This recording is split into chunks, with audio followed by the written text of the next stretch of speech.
बिस्मिल्लाहिर्रहमानिर्रहीम। Welcome back to शिकेन। ख़वातीन और हज़रात, आज हमारे साथ मौजूद हैं doctor Faizur Rahman, associate professor. Doctor साहब, अस्सलाम वालेकुम, वेलकम टू द शो। वालेकुम अस्सलाम। थैंक यू डॉक्टर साहब for coming to the show. सवाल हमने सेलेक्ट किया फॉर दिस सेशन। जी, मेरा नाम अब्दुल कादिर है, मैं शेखपुरा में हूँ। और डॉक्टर साहब ये बताएं कि एक मेडिसिन हमारे फैमिली में बहुत इस्तेमाल होती है, और वोल्टाराइन है ये पेन किलर के तौर पर। और जोड़ों में दर्द होती है, मेरे वाले साहब भी करते हैं, मेरी सिस्टर भी, मैं भी करता हूँ।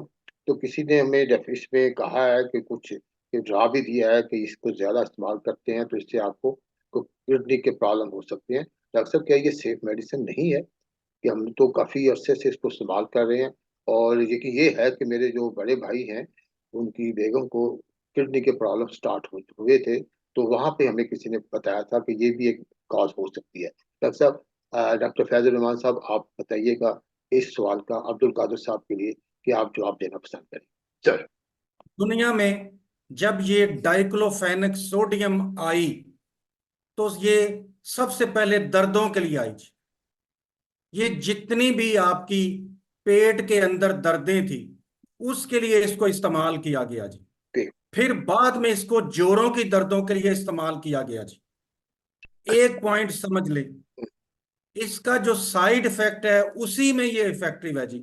यानी ये जो गुर्दों की दर्द है उसके लिए ये बहुत अच्छी दवाई है जी, लेकिन बजाते खुद गुर्दों को ये खराब करती है जी। ये गुर्दों के हम लिए क्यों अच्छी देते दवाई हैं? हो और गुर्दों को खराब यस, करती वजह यस। क्या का इसको ओवरडोज की वजह से करती ना, ना, ना, रूटीन में भी ये खराब करती है जी। वजह है कि में भी? ये गुर्दों के जरिए निकलती है, ओके। इसकी एक्सक्रीशन उसके जरिए है जी।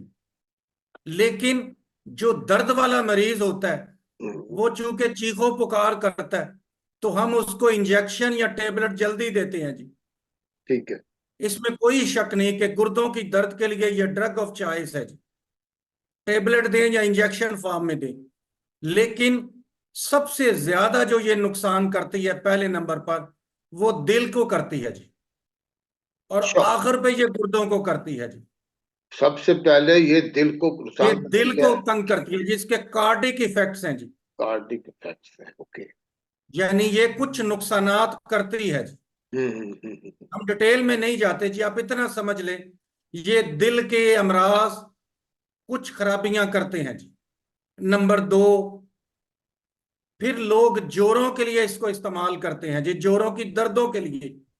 मेरे नजदीक जोड़ों की दर्द की दवाइयां बहुत अच्छी मार्केट में आ चुकी हैं जी। ठीक है। अब इस दवाई को जोड़ों की दर्द के लिए इस्तेमाल ना करें जी। ठीक है। फिर लोग, फिर खवातीन, जो खवातीन की महीने की जो तकलीफ है उसमें दर्द के लिए इस्तेमाल करते हैं जी। ये अच्छी गोली नहीं है जी उसके लिए भी। ठीक है। इसके अलावा मुख्तलिफ लोग मुख्तलिफ दर्दों के लिए, हत्ता के सर दर्द के लिए इस्तेमाल करते हैं। हाँ जी, ये ऐसे ही सर कुछ दर्द के लिए अच्छी दवाई नहीं है जी। ठीक है। यानी इसके नुकसानात ज्यादा हैं। यार।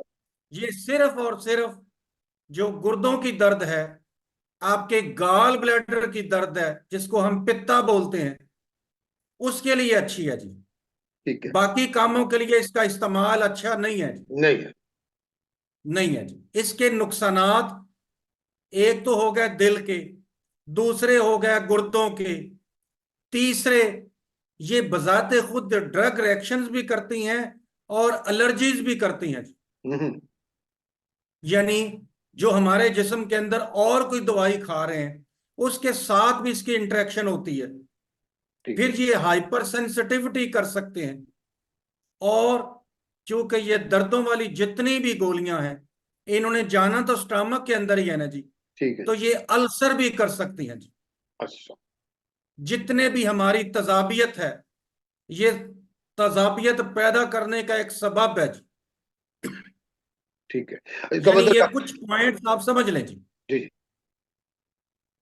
इसका मतलब डॉक्टर यानी साहब हुआ ये कि आप कोई भी मेडिसिन अच्छी बनती है, अच्छी होती है, लेकिन जब आप उसको एक्सेसिव इस्तेमाल करते हैं और रेकरिंग करते ही रहते हैं, हर फर्स्ट चॉइस के तौर पर करते हैं और डॉक्टर की रिकमेंडेशन के बगैर करते हैं, तो यही इफेक्ट्स उसके हो सकते हैं। जी हर 5 साल के बाद जी कुछ नई दवाइयां आ जाती हैं जी, जिनको हम स्टडी करते हैं कि फलाने मसले के लिए ये कम नुकसानदेह है, उसको इस्तेमाल करें। तो जो आम हमारे क्वालिफाइड डॉक्टर नहीं है, वो 30-30 40-40 साल से वही पुरानी दवाइयां बार बार देते रहते हैं। हम्म। तो हमें हर 5 साल के बाद रिव्यू करना होता है ठीक। कि कौन सी दवाई किसके लिए इस्तेमाल करें और किसके लिए रोक दें। कंटिन्यूस ये जो प्रोफेशनल रोकना है एजुकेशन, यही हिकमत है। डॉक्टर साहब यही तो हर प्रोफेशन में कंटिन्यूस प्रोफेशनल एजुकेशन होती है, और उसी के यही फायदे होते हैं कि आप अपने नॉलेज को अपनी जो लेटेस्ट रिसर्च है उसके हिसाब से अपग्रेड करते हैं। तो ख़वातीन और हज़रात, हमारे ये सेशन जो है ये अवेयरनेस सेशन है किसी भी मेडिसिन के बारे में या खिलाफ या उसके फेवर में। It's not that, just to let you know कि किसी भी चीज़ की ज्यादती जो है वो अच्छी नहीं। आपने कोई भी अपना इलाज करना है डॉक्टर के पूछे बगैर नहीं। और सेल्फ मेडिकेशन कतई तौर पे इसको कोशिश करें, बिल्कुल ना करें। Self medication is not a good thing for our health. और आपने देखा कि हर मेडिसिन के नुकसान आते हैं। अच्छा डॉक्टर क्या होगा, आपको यही मेडिसिन अगर देता है साथ उसके साथ कोई कवर भी कर लेगा ताकि कोई इसके रिएक्शन को साथ उसके साइड इफेक्ट को कंट्रोल भी किया जा सके। डॉक्टर साहब और कुछ इसमें आप ऐड करें? एक सिर्फ एक इसका साइड इफेक्ट और सुन लें जी। ये अडीमा करती है, यानी जिस्म में सोजे पैदा कर देती है जी ये दवाई। और मजे की बात यह है कि उसी के लिए इसको पहले हम इस्तेमाल करते थे। अच्छा। बाद में पता चला कि इसकी निस्बत सोजों के लिए ब्रूफन ज्यादा बेहतर है, ये इस्तेमाल ना करें। ये बजाते खुद अडीमा पैदा करती है जी, जी डॉक्टर साहब, थैंक यू जिसको वेरी हम मच। सोज बोलते हैं जी। सोच बोलते हैं जी। मतलब वही बात इसमें कंक्लूजन ऑफ द सेशन यही है कि जनाब अब्दुल कादिर साहब, उम्मीद है आपको आपके सवाल का जवाब मिल गया। दवाई बहुत अच्छी है, लेकिन उसको इस्तेमाल करने का तरीका आपको डॉक्टर ही बताए। ठीक है, ओके डॉक्टर साहब, मे अल्लाह ब्लेस यू। अच्छी बातें करने का, अच्छी अवेयरनेस देने का, एजुकेट करने का हमारे व्यूअर्स को बहुत बहुत शुक्रिया। अस्सलाम।